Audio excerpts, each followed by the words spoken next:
Constitution, the governor can declare a state of imminent danger for the state of Texas. It is in the Constitution.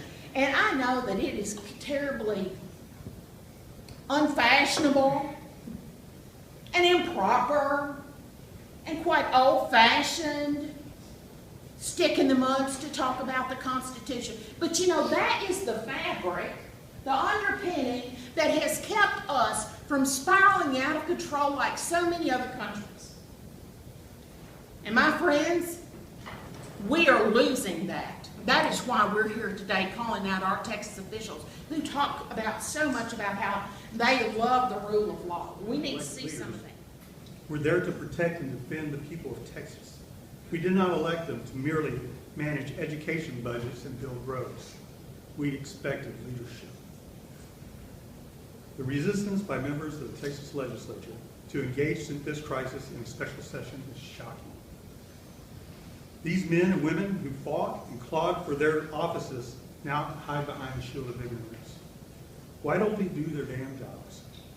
Why did the grassroots have to research constitutionally sound ways for Texas to protect its borders, its economy, and its citizens? We have done our work as concerned citizens. The Clear Lake Tea Party hosted a Texas Border Crisis Conference last month to discuss and debate the issues surrounding the current crisis.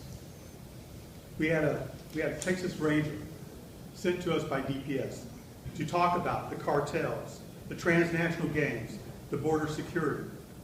We had discussions on human trafficking, disease risk, local government and educational budget impacts, and the jihadi threat at our southern border. Where are our state leaders holding their debates and their discussions? Is it at the golf course or an awards dinner? We surely don't see that from our more important for our elected officials. There is nothing they are more beholden to, not a vote, not an election, not a campaign, nothing that they are more beholden to than the rule of law. The fact that we are here today to speak to this is a shame on our state government. Never mind the federal government. They're complicit in the lawlessness. You cannot even look to them for help because they created this problem. And it's been going on, as George Rodriguez said, for decades. It is up to us, we the people, to take back our government, including our state government, and bend it to our will. That is the purpose for which it was established, not the other way around.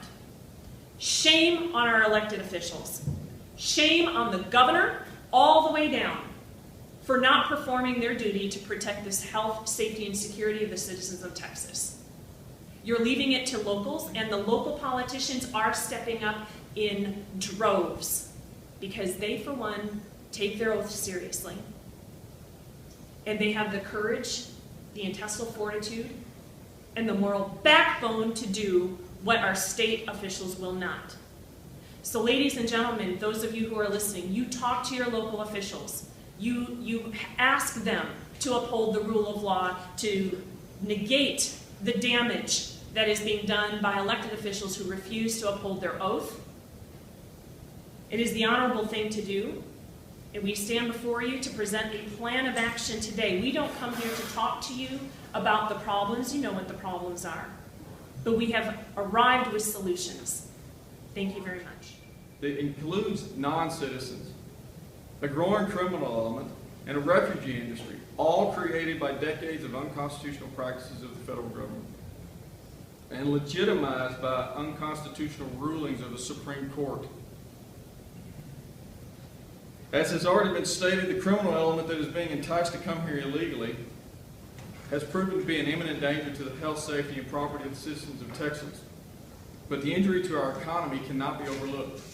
According to the Federation of American Immigration Reform, the cost of illegal aliens to the citizens of Texas has risen from an already staggering $8.9 billion in 2010 to about $12.1 billion in 2013.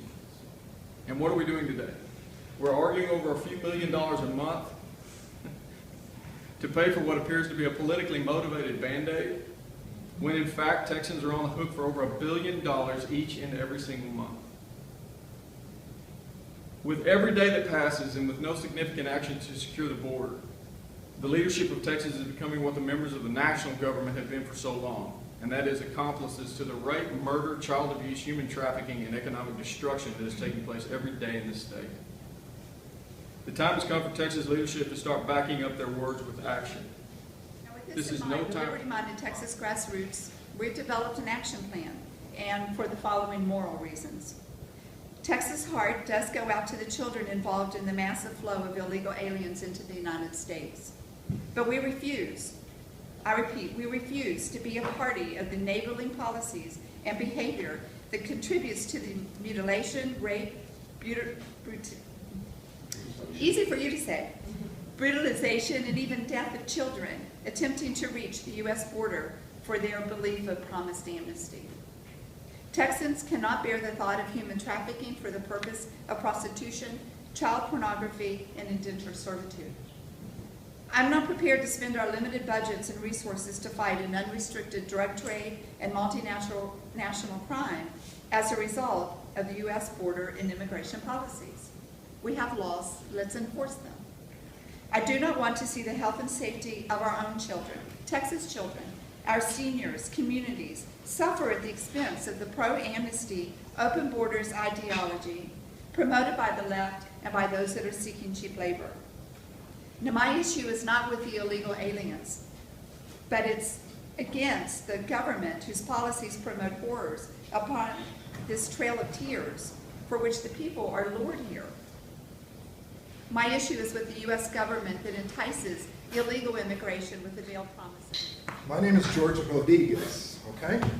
I'm a fifth-generation Texan of Mexican descent. I'm a Texan first, and I want to make sure that everybody understands that, inclusive los que hablan español. Let me tell you real quick that I am very proud to be here with these friends, because these folks have become very close to me, and this situation is important to me, because for 5 generations, my family has been fighting illegal immigration in South Texas. This is not new to us. My father organized a union to stop illegal aliens from taking American jobs in Laredo, Texas in the 1940s. That's when unions used to be for Americans, okay? My parents, my grandparents, my great-grandfather, I found his card where he crossed the border legally, paid 10 cents, okay? So I have every right to speak up for my state, for my country, okay? Because we cannot turn our nation, continue to let our nation become the orphanage for the rest of the world, the ATM for the rest of the world. And for those folks that are so gallant to say, well, we need their labor, to them I say, what about our labor? For years, the Bracero program was supposed to be guest workers. Many of those people stayed. And then they crossed their families illegally.